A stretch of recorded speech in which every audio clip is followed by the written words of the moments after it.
Hello. Well, in this film I'm going to be assembling the Sussex Chair, and it's really nice to get to the assembly stage, moves everything on and gets quite exciting. I'm going to be using Forstner bits, which are the nice little flat based bits for drilling. These give a nice clean cut and a nice flat based hole. And what I'll do in terms of assembly sequence, I'll do the back first. That's the most complicated thing to assemble, and it's really quite tricky because you've got the curve of the back posts and you've also got the curve of the spindles going through, because they curve as well, so it's complex drilling angles. And there are a couple of options here. One is one could set up jigs and use various angles and all of that, or and this is a slightly more risky approach, but it's the one I'll be using, just do it by eye. Now, I get slightly nervous about this sort of thing because you put a lot of work into making a post and then bending it all, and I really don't want to mess this up. But I'm moderately confident that by doing it by eye, one can get it roughly there. So I'll be using a drill with the Forstner bit, and I'll basically try and guess the angle. Usually works okay, but as I say, it is a little bit tense making, but let's go for it. And as I say, do the back first. That is the most tricky one, but once you've got your back, you can build everything from your back. Then do the front legs, because you can get your proportion of your front legs right with the back, and then connect the front to the back stretchers. And the other thing is doing all these little joints, because they're basically little tenon joints in effect. You drill a hole, stick this in. To get it the right size, you can just chisel around on this, is one way. The other way to get it to fit the hole nice and tightly is to use one of these sorts of things. And this is really very much like, well, it's a modern version of the hollow auger that I showed you in one of the other videos for doing the top sort of front legs. And this is one made by Veritas, and you put it on a drill, and essentially all it does, you turn it and it cuts a diameter of tenon that you want. So this one's a 5/8, and I'll mainly be using this for cutting the actual tenons so that they all come out at 5/8.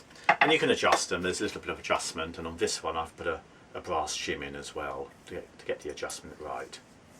So that's the plan, let's get underway. I'm just marking out the positions for the spindles in the back of the chair, and for any marking out I find a pair of dividers are really useful because you can set them on your ruler and then get accurate spacing so everything's the same. And that's what I've done here. So I've got them marked at 3-inch gaps, and I've just marked them along on both pieces. So that's the marking done. I'm going to drill them out using these little brad point drills, so it's the little ones with a point at the end and fairly flat otherwise. And so I'll use that for the drilling. I always like to do a quick dry test run of spacings just to make sure, as they say, measure twice, cut once. It's the same sort of thing with drilling, isn't it? Just to make sure I haven't got things majorly wrong. But no, that looks like the right spacing for the back, so I'll get on and drill that now. Drilling now the second one.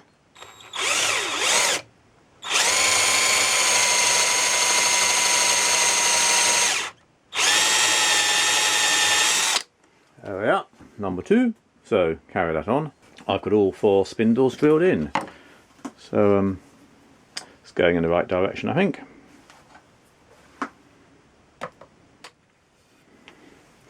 Well, I have drilled out my rear spindles now, and I think it's gone okay. I mean, a real test will be when I come to assemble.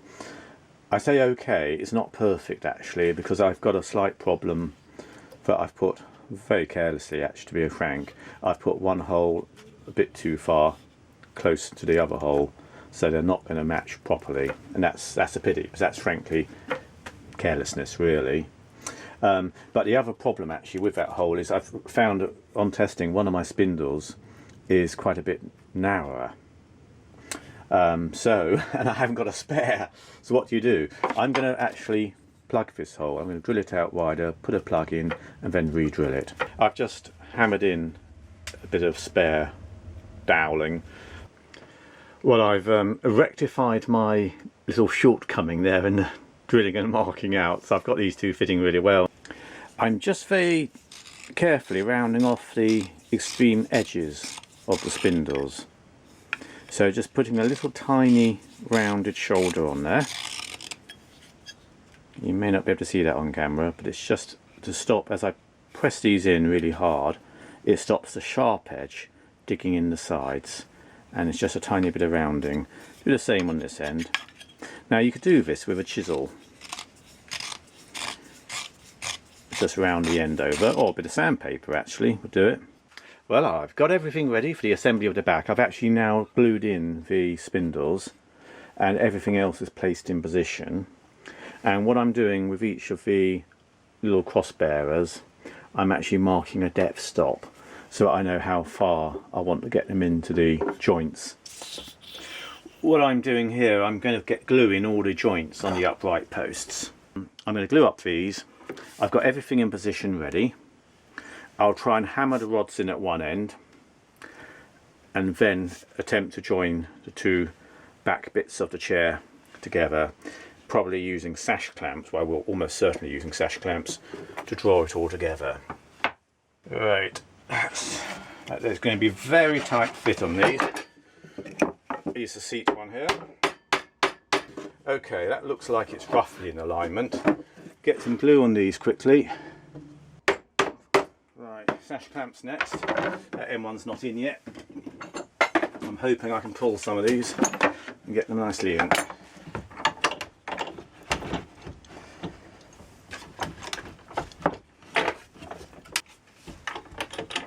It's coming.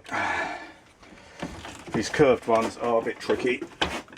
Right, get some more stuff in at the bottom now. Well, you have to laugh. My shed is a bit like a bomb site of sash clamps. It's been really tricky actually pulling all of this in, because you've got the curves which are trying to go one way of the curved pieces of wood, and then you've got the straight things like where you've got the seat spindles. And they're quite easy because they just go straight in, but where you've got the curves, it's trying to sort of over expand, under expand, and you've got everything moving around. So that's the back of the chair assembled. I'm not so worried now. Maybe I'm being naive. I'm not so worried about fixing the rest of it together, because once you've got the back done, there's so many more joints in the back than there are, say, on the front legs.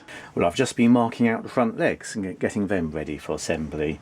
And one of the things that really surprises me about the Sussex chair is its width. It's a very wide chair. It's a very low chair in height, but it's actually at the front. It's 19 inches wide, which is really quite wide. Anyway, all's going fine. I've just marked where the two front stretchers are going, and I've trimmed the tops here so they're ready to go into the sockets on the cross rail.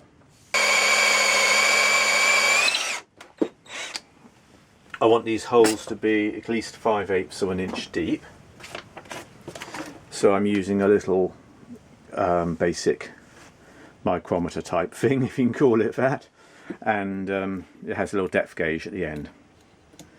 But I'm just making some of the tenons now to go on the ends of the stretchers. Take this speed down. Actually, I find this works a bit better on the lower speed.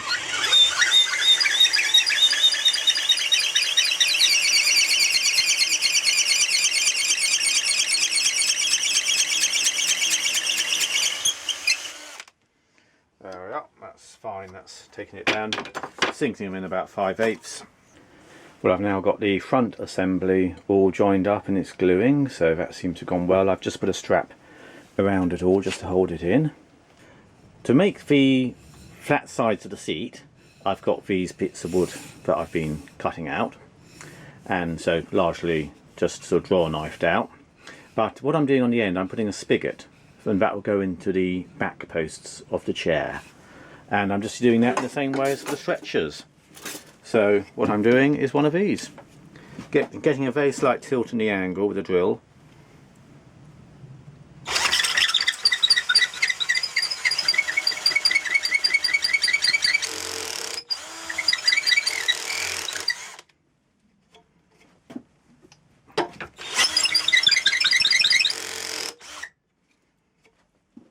and hey presto, one spigot. I'll probably need to trim and adjust it a bit, but that's the general idea. So these side parts of the chair seat need a bit of trimming, but I've got my spigots on there and just trying them in my test piece. So if you can visualise this post here as being the upright of the rear leg, then it will joint in, I think, quite well. That should be quite a strong join there. I'm just using a simple curved spoke shave here just to shape these seat side posts.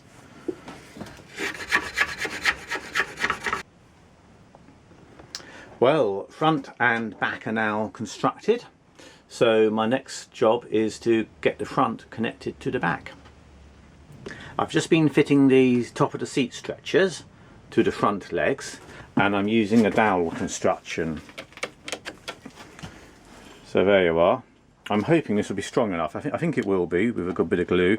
Looking at the old chairs and the photographs I've got, it's obviously a bit of a weak point in the whole construction. I mean, here's a photograph. This is the one I got from one of the bodgers, and you can see the cracks in that side beam. I suspect that could be due to dowels, which is slightly rowing. No, I have done this sort of thing before, and I think it will be alright. With a bit of good quality wood glue on there, and those dowels.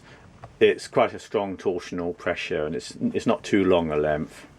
So there's the spigot at the top end, which I'm going to drill next in for the back, into the back legs, and I'll know then my actual lengths for the braces, for the spindle stretchers that go from the front legs to join up to the back legs. Well, I'm just checking the seat geometry at the moment, so I've drilled very shallow holes in the back here, in the back posts, and I'm just wanting to make sure I've got my angles right. So what I've done, I've tilted the drill up because this should slope down so it's higher at the front, lower at the back. So I've tilted the drill, I'm exaggerating, but at a bit of an angle that way. And also, because the front of the seat is wider than the rear, it's a compound angle, so it has to splay out. So it's up and out, and then drill. And that looks fine, actually. It is a matter of sort of just guesstimation as to what you think the right sort of angle is, but I'm checking it. That's fine, so I'll now drill deeper. Well, at the moment I've connected the front of the chair to the back of the chair, and I'm just doing a sort of dry run fit. And it's actually very tricky because you've got the arms, which I've just put loosely there in position, and then I've just put in some dummy spindles to see how the arms go through the seat rails, and then they need to join up to a cross stretcher down below. And well, you've got to be pretty accurate basically, so there's not much room for manoeuvre on all of this, but we'll see how it goes, and that's really why I'm doing the dry fitting first. Well, I've got the chair assembly as far as I can go at the moment. Basically all the main structures there. I've just got to secure the arms and get those fitted and fit the upright posts as well. But I'm going to do that after I've done the rush seating, because it's obviously far easier to do the rush seating now than have arms and all the arms sort of structure in the way as you're trying to do the rush seating. And I've heard this said by several people who've been restoring old Sussex chairs: don't put the arms on, or if you can get arms off before you rush seat, it just makes it so much easier. So I've got a couple of wooden pegs going in the seat where the arm down pieces will go, where the arm supports will go, and that will make sure those holes keep clear when I do the rushing. But I hope you found the assembly quite useful and quite interesting. I think the main thing I'd say actually about the assembly, I probably went for rather tight joints, and I think maybe I could have made them a little bit looser, and that would have made the whole thing a bit easier and less need for sash clamps than I was using. But at least I know this chair is really solid, and that's quite a nice comforting thing. Other quick point to say is the main uprights are obviously wetter compared to the very dry cross members. So what I'm expecting now is for the uprights to shrink a bit and really secure these cross members 100% solid. So if you like, that's nature doing the job, and that's the beauty of green woodworking, doing the job for you. Anyway, there you are. So next video I think will probably be rush seating.